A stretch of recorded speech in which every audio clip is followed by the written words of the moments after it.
timeline for our next check-in. So should we check in a few months? Can I check in with you about this? Create a plan for follow-up at the end, okay? One way or the other, find out what the next steps are and what you need to do about it. So hold them accountable in that way, okay?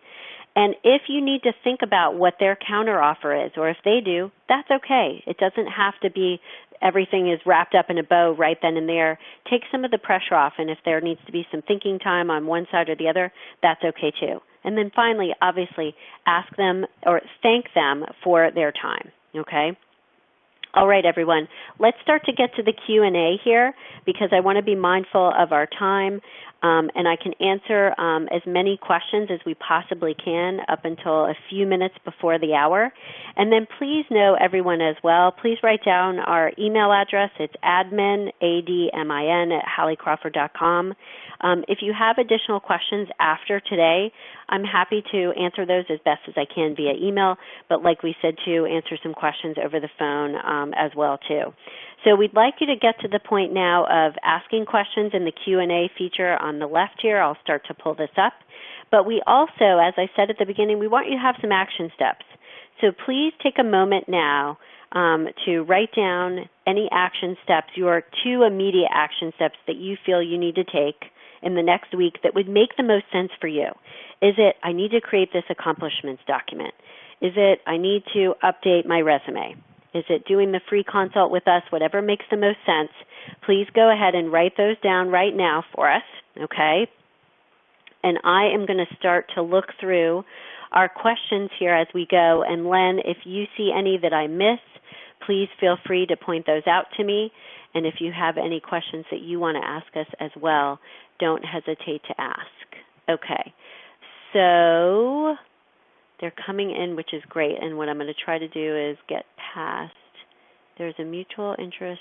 How can I negotiate a promotion and a raise outside of the performance evaluation period? So if you are outside of the performance evaluation period, someone, Len, you started to answer this, which is perfect. I'll just kind of piggyback really quickly and then we'll keep going.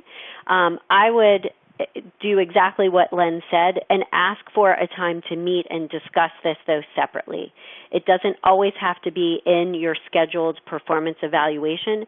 Just keep in mind that the timing of everything, like we said, it may be, hey, let's have this conversation now just so I can get the conversation started, and we'll, make a decision in the next few months as we see how things play out with the coronavirus, okay? We will provide the slides automatically after the presentation, everyone, so we will be sending those to all of you. You will get a copy of the PowerPoint slides, okay? Is the salary increase requested in terms of money or percentage? I agree with Len that it's both, okay? I would have both prepared, but we talked about the percentage earlier. It is important to know what a typical percentage is that is normal for your organization. That's where the percentage can come in really handy, so that you know you're coming in at what is typically the norm, so to speak. Okay. How should you react if you receive criticism about your performance that you disagree with? This is a really great question. So what I would do is, if in the moment, if you receive any critique or criticism that you disagree with about your performance, this is where the preparation is really critically important, so that you are very clear on what you bring to the table, your strengths, everything else. So if you've done a good job with that, then you will be able to have a solid, good, non-emotional reaction during the time. What we want you to do here in this case is you can say, thank you so much for your feedback. I appreciate it.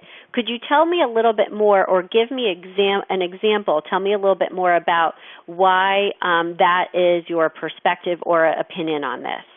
And then let them talk for a minute, and you can say at that point, because respectfully, I disagree, and here's why I disagree. So it's a rational, non-emotional conversation.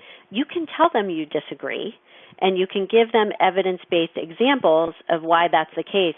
But first, I would invite them to explain that a little bit more, just in case there's something that you've missed, or that you can then say, okay, here's why I disagree, and kind of go line by line there. That's a great question, okay?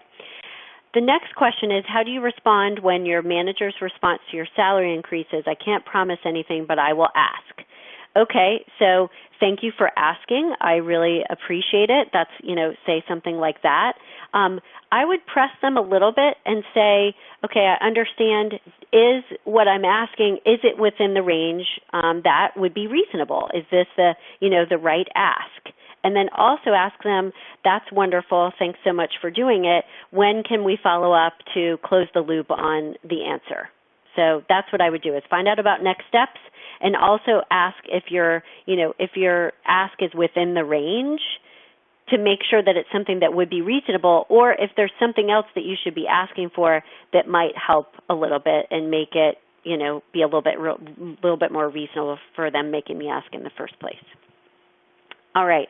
Our next question is, if negotiation at your current role is out of the question, how can we remain discreet to search for a new role? Great question.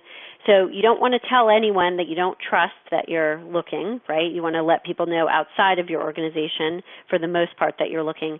And you want to keep it private on LinkedIn. If you're updating your LinkedIn profile, in some cases you may want to do it slowly but surely, where they wouldn't notice as much.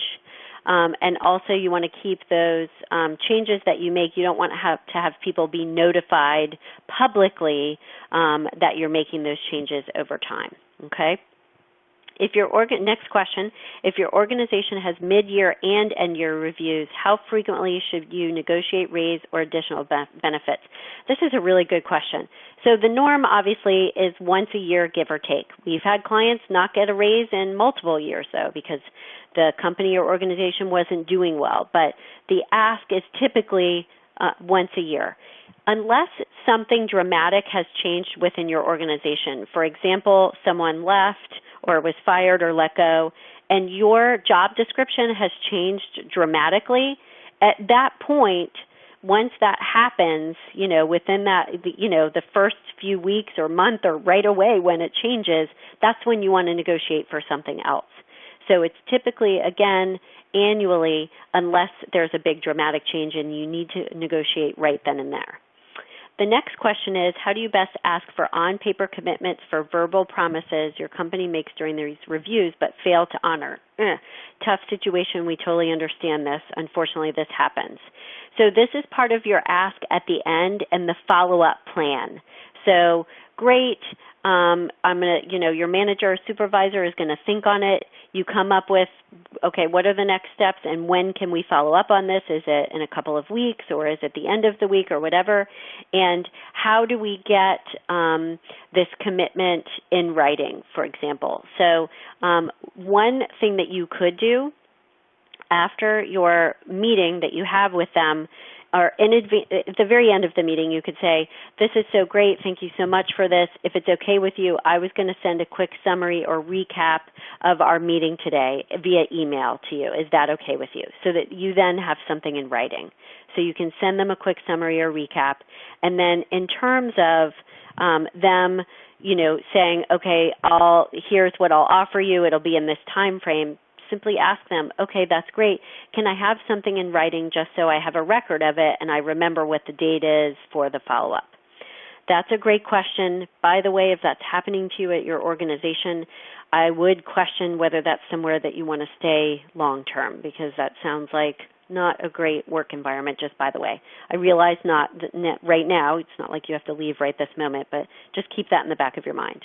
And then our final question so far, and then Len, if you have any final comments you want to make before we go, is what is the best strategy for asking for more PTO and vacation? I've been turned down when I tried to negotiate this. So here's the deal. Some people are concerned about asking for more vacation because they don't want to look like, a slacker or whatever it is.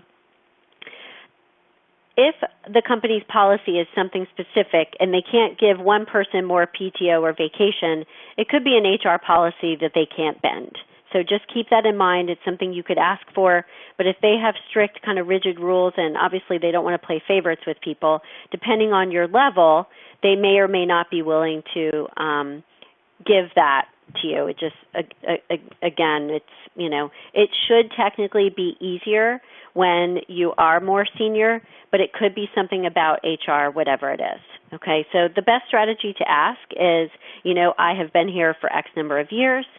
I, understand the corporate policy is this, but I know that over time, typically people, and I would read a couple articles about kind of what some of the standards are, but you get X number, of additional days based on X number of years of, experience at the organization.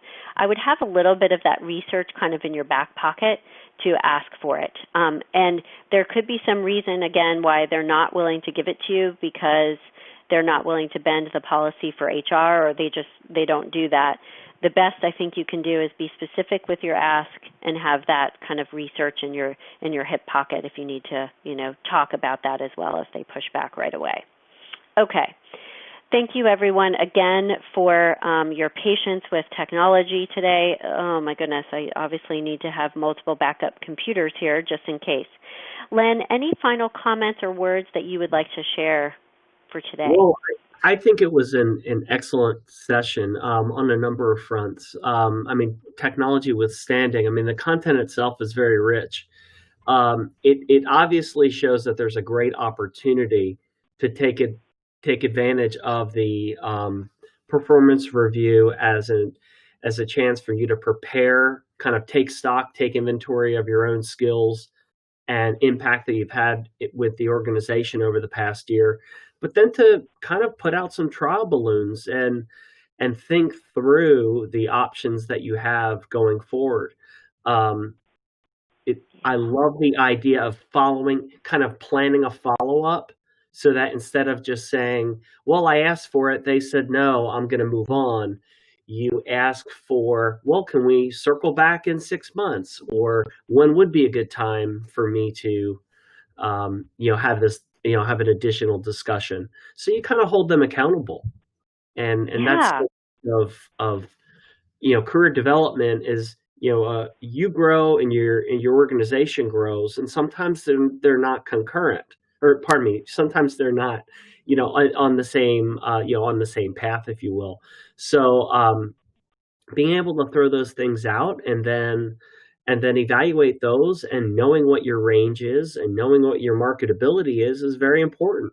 And sometimes it's a sign to explore other opportunities. Yep, absolutely. Good. Thank you for pulling those out, Len. And I think for me, if I had any final words before we go here today, and thank you everyone for your patience, so appreciate it. Oh my goodness.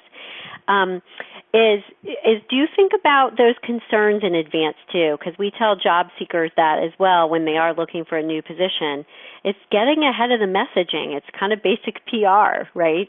Is before they even have an opportunity to think about why not, you kind of weave that into your story when you're providing your case, so to speak, so that they've got nothing to say. And so that would be my final thought too.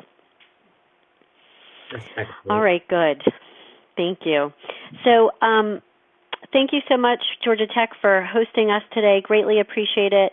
I would say to you all that we will be able to get you the recording as well as PowerPoint and everything else by tomorrow morning at the latest. We'll get this to you as soon as we can, given everything going on too. But so please check your email for that, and we will incorporate everything into one spot so that you can download anything you need, including the PowerPoint. Thank you again for your patience, everyone.